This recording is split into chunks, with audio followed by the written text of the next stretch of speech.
As defined by Oxford Languages, culture is the customs, arts, social institutions, and achievements of a particular nation, people, or other social group.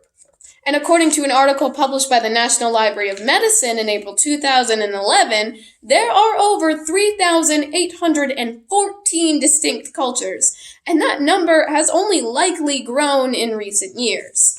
Now, it would be impossible to cover every single one of those cultures in just one speech. So today, I have chosen one specific but rich culture to speak on, the culture of Greece. Hi, my name is Lizzy Smith. And something I've realized is that with so many cultures and differences, it can be hard to understand someone outside of our own culture. And that is why we must learn as much as we can about all cultures. That way we can make our world a better, more informed, and more accepting place. But why Greece specifically? Well, Greece and its islands have always captivated me. From the beautiful architecture to the ancient mythology and tradition, there are no shortage of things to learn and study about Greece. So, over the past week, I have spent countless hours researching the communication style of its inhabitants. The website, Cultural Atlas, copyright 2023, has been a tremendous source of information throughout my research, and much of the information covered in this speech has come from this website. So, if you go on a date with someone from Greece, you should know these things about your date's communication style. First, I will touch on the verbal communication styles of Greece. Then, I will touch on the nonverbal styles. And lastly, I will compare it to the communication styles of Western cultures and then apply all of it to dating. Firstly, Greeks are extreme extroverts. They tend to be very verbose and theatrical when it comes to using language. They value kindness and generosity, giving it to everyone they meet. According to Anna Wichman, an author for the Greek Reporter, this social freeness stems from the long-standing Greek value of hospitality. The Greek word for hospitality translates to friend to the stranger.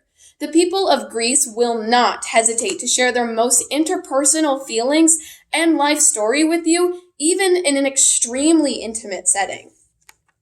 In addition, Greek men are known to speak with raised voices. This increase in volume is comparable to yelling, but it is a sign of joy and excitement.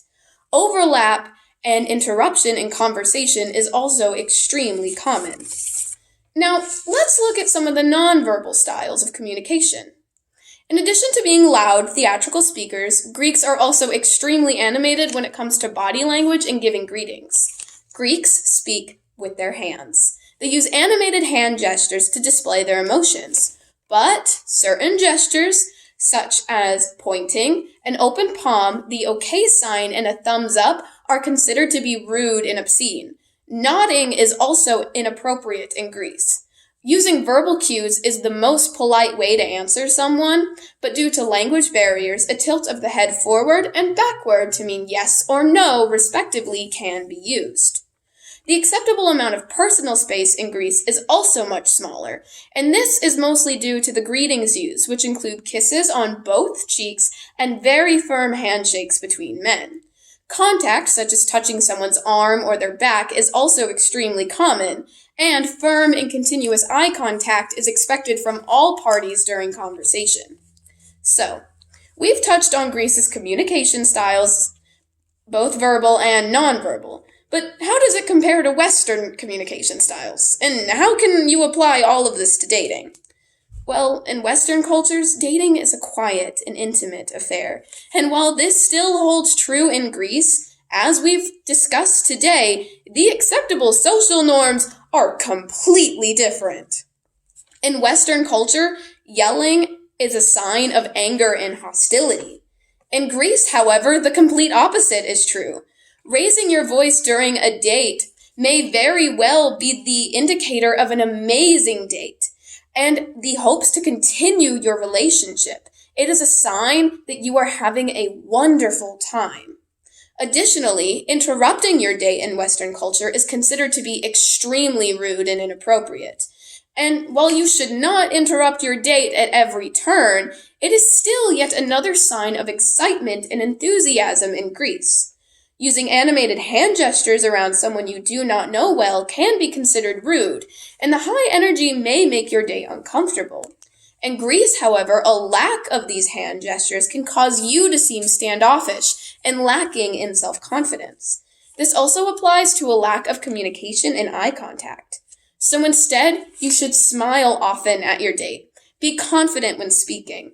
Use lots of hand gestures when telling stories, and be enthusiastically interested in your date's conversation. And lastly, physical touch. Touching someone without consent is extremely wrong and rude in Western cultures. It is disrespectful, seen as violating boundaries, and can make people assume you are dangerous.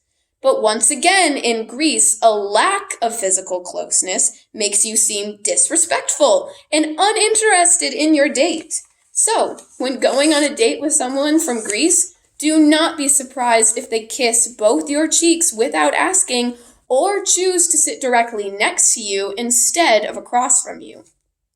So, today, we have touched on several communication norms in Greece, both verbal and nonverbal. We've compared them to Western culture and looked at how it all applies when going on a date. And with so many cultures in our world, it can be extremely hard to understand each other. As we have discussed today, one thing that may be harmless in one culture can be considered extremely rude and hostile in another. Greece's communication style and how it applies to dating is just one small thing in a sea of cultures and customs. And as people, the best thing we can do is study, research, and learn as much as we can about all cultures so we can create a safe and accepting world for everyone.